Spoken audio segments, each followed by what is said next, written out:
Morning, Penny. Hi, Louise. We're going to do a little interview, you and me, because obviously I know you fairly well, and Planetary Penny, but I get the gist that there's a lot of people that might not know who Planetary Penny is and what makes her tick. Okay. So let's do a few questions for you. Okay. Yes. Right. Far away. Yes.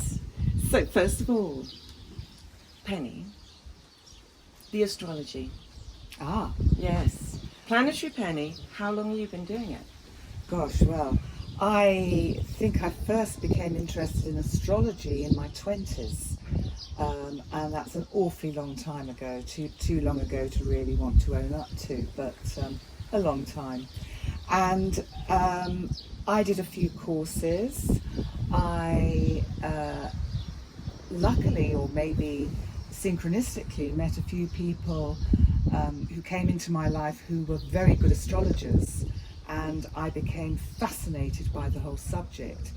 The reason I found it so difficult, though, I have to admit, in the early days is because it was before we had computers, or at least computer programs that can work out all the calculations for a chart, which I'm not good at maths, and you need to be quite a mathematician to cast an astrological natal chart by hand. I've seen your yellow pages of yes, from way back in the, I think, 80s. I had those, that folder I've got. Yes. Yeah, and it was laborious but hugely rewarding. And the fact is, what I've discovered with astrology over the years is that it is so accurate. And it's not so much about foretelling the future as foretelling or being able to work with the energies that the planets are conveying to us through a passage of time. We've had a very difficult year, as I think we all know, and astrologers have known that this was going to be a very tough year for a very long time, because not only did Uranus move into the sign of Taurus last year, and Uranus actually rules Aquarius, and it brings lots of unexpected developments. Well, Taurus, of course, is about money and finance and the money markets. So, of course, what happened? We've had this pandemic, and what's very interesting is a lot of people have said, well, if astrologers are so clever, why didn't they foretell the pandemic? Well, the thing is, we're damned if we do and we're damned if we don't. There was an asteroid around with the Saturn-Pluto conjunction in Capricorn called Makemake. And Makemake actually indicates pandemics.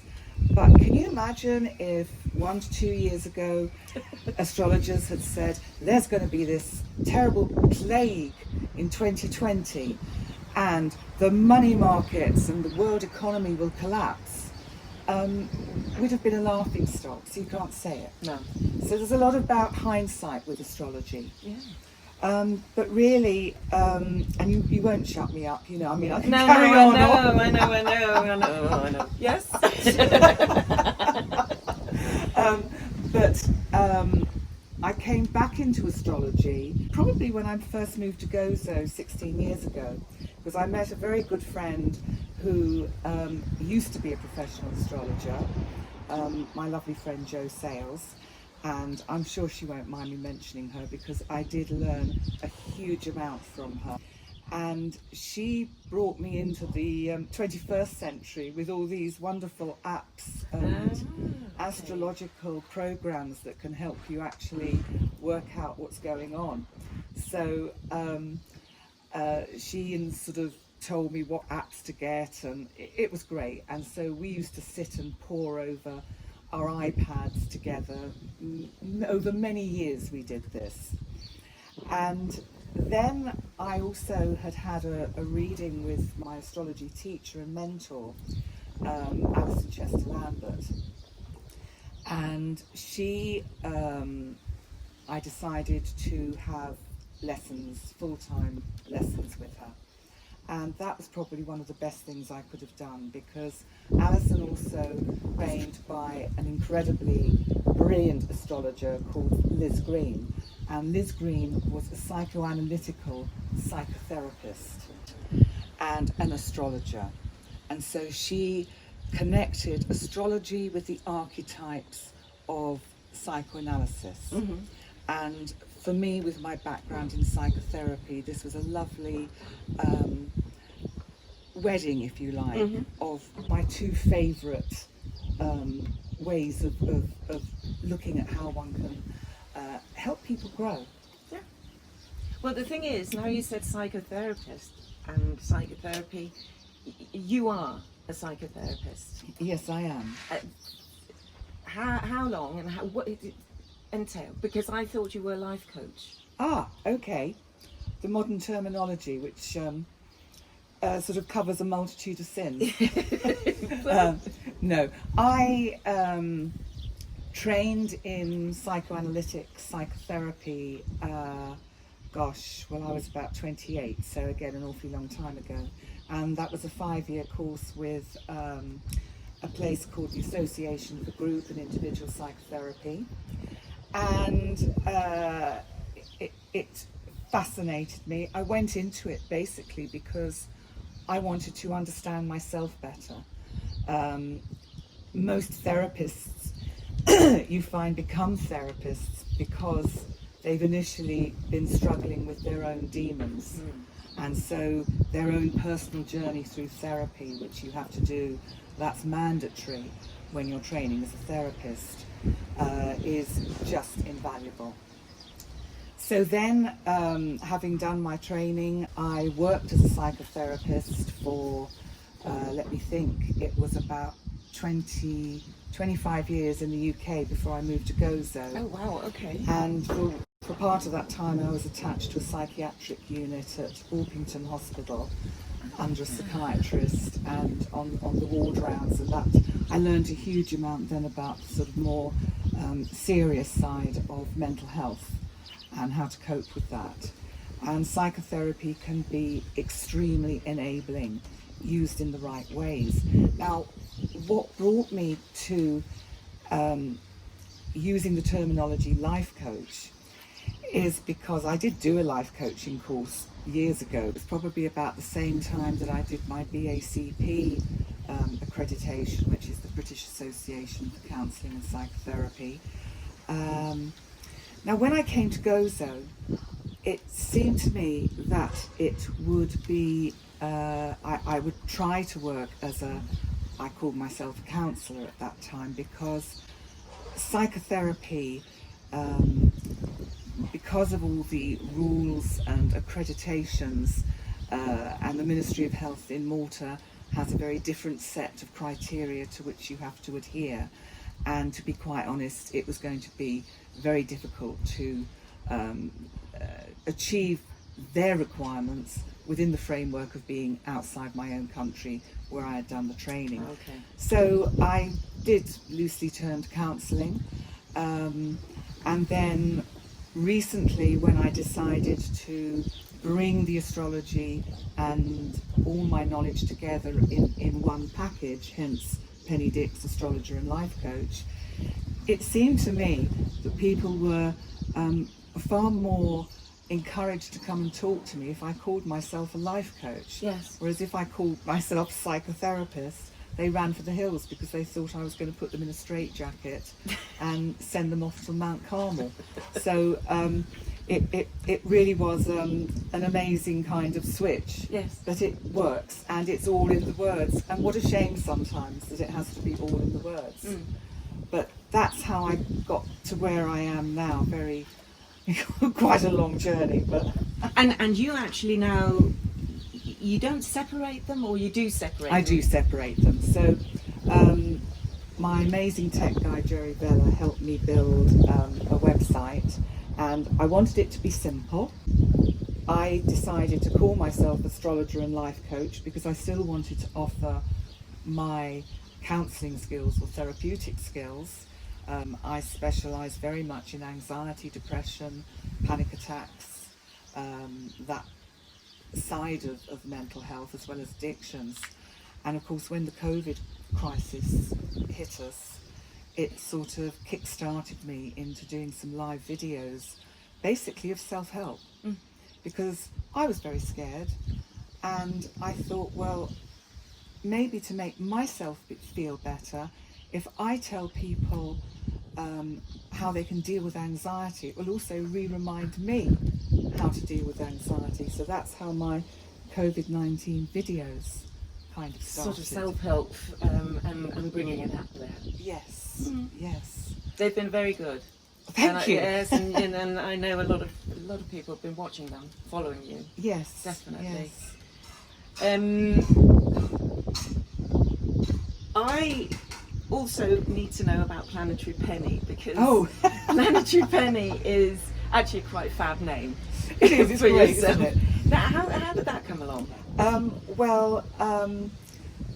You've probably heard of Gozo in the house. Yes. Okay, and this is the most amazing kind of setup. It's an online digital magazine, and the lovely lady that set it up, and she now has a team working with her, Andrea Britton, she got in touch with me at the start when I was doing these videos and said, you know, they're great, you know, really good and everything.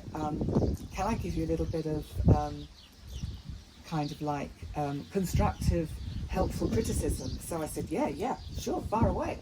So she said, you don't need to do them every day. You will burn yourself out, dear. Yeah, I remember we were actually talking about this. And so, with the help of Andrea through Gozo in the House, she helped me just see how I could basically utilize YouTube. I could utilize Facebook. She went into my Facebook business page and restructured it in the most amazing way. I then told Jerry Vella, do the same to my website because it works, it's great. Andrea chose the right kind of photographs, and they've been just, I love them, they're fantastic. What she's done has been amazing for me, I have to really say. And so anyway, Planetary Penny, she just said, look, she said, I do branding, I do kind of promotion, this is something I'm good at. And she said, let's call you Planetary Penny. And I just thought, I love it. Yeah, it's awesome. It's actually really good. And it takes me back, funnily enough, it takes me back to the old days when I was singing. And one of the reasons I left the recording industry, because I was in the recording industry, not for very long, only for a couple of years, and had a minor success.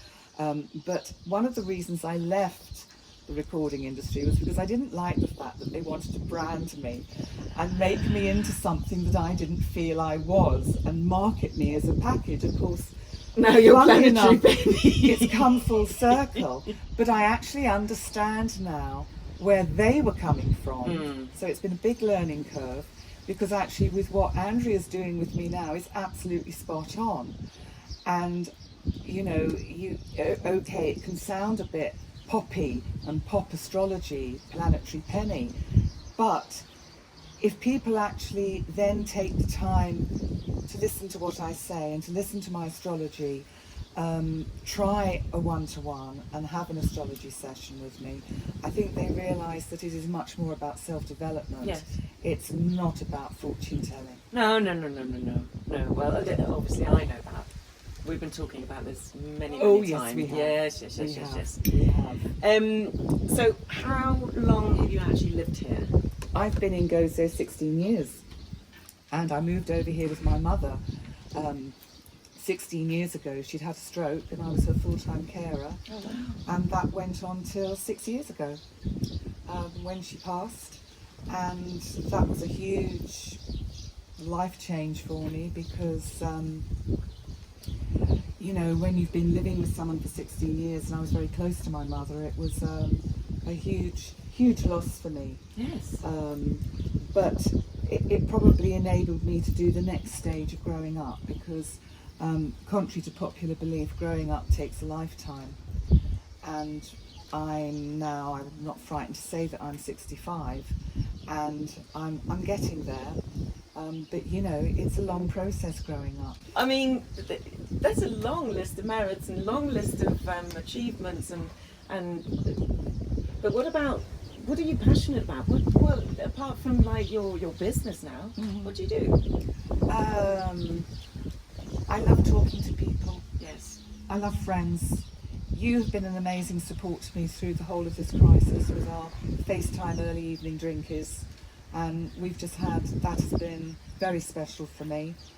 And I'm also passionate about the planet and ecology, which sounds terribly like, you know, but actually is incredibly important. And I think that what the virus has been telling us is, all of you go and sit on the naughty chair and just think about what you've been doing to the planet. Yes. And when I see what goes on, and it breaks my heart, the kind of political backstabbing and criticisms of governments, because everyone's just learning and trying to do their best. No, very true, very true. But I'm just still so very passionate about singing and astrology. And one thing that really made me laugh is that your hats and your cats and your little closet sci-fi thing. Oh, okay. Okay, yes, I do like Star Trek. I'm a bit of a Trekkie. Yeah, but that's the thing. I was just like, what? Yeah. Where did that come from? Yeah, no, I like Star Trek. I used to like. I like all these things where time is distorted. I was a great fan of Roswell High, which is all about these, you know, kids that were actually came on the spaceship that crashed at Roswell. And I'm now watching the next series, and it's just really cool. I like it. I think it's super cool. All right, so Planetary Penny, what's in store for us the next 12 months? Whoa, well. Yeah. I know you prepared something. Yes, knowing you might ask me this question, I did actually draw up a chart. So bearing in mind it's not quite January 2021, but this is for midnight on the 1st of January 2021. And the ascendant for the next year is Libra, which gives me hope, because Libra is about justice, it's about balance, it's also about, to a certain extent, putting things in order. And there's a lot of what I call the heavy-weighted big boys in the lower hemisphere of the chart, still in Capricorn, because we've still got Pluto, we will have the Sun, of course, in January in Capricorn, and Mercury, they're all in Capricorn. And they're in the fourth house of home. So I just think there's still going to be a lot of more attention paid to us having to limit how much we travel, to, because Saturn will be in Aquarius with Jupiter, and Saturn in Aquarius is very much about distance. You said it was an isolation, which is a bit concerning, but we know that there are the possibilities that we will have a second wave. Yeah. Let's hope we don't. If I look at the chart, I could say, yeah, I think it's possible there could be a second wave. I also think there's a possibility for a little bit of world conflict. And I don't know whether this is going to be that people are going to be in general getting very fed up with their respective leaders. I mean, this chart is set up for after the US elections, so I haven't done a chart for that. I think that's, that's way out at the moment to be thought about. But I just think we're also going to have to all take much more care of our mental health, because Neptune in Pisces in the 6th house of this chart, and the 6th house is can be about health. Neptune can be about sometimes seeing things out of proportion, getting no boundaries. I suspect we will be seeing the result of people who've gone through the last year of this COVID epidemic, also the huge huge loss for businesses and for personally for money for people, the economy. The economy, I think, is still, I'm afraid, going to be a bit rocky for quite a while. Not that I want to know that, because did I just tread on your foot? I'm so sorry. You did, and I didn't yell. And you very delicately moved it out of the way. Yes. And I think our relationships are going to be about money, and I don't know quite what I mean by that, but I just think people need to find some compassion. Thank goodness we've got Cancer on the midheaven, which brings in love and warmth and nurturing, because I think people are going to be a little bit, I'm for me. Oh. But then I guess that maybe goes with the isolation. Yes, you know, I think just, so. Yes, I think, and I just think, you know, we've really got to watch that. Yeah. You know, quite seriously. So, well, I mean, obviously you're following it, and yes. We can follow you. Yes, I will give monthly updates. Thank God for that.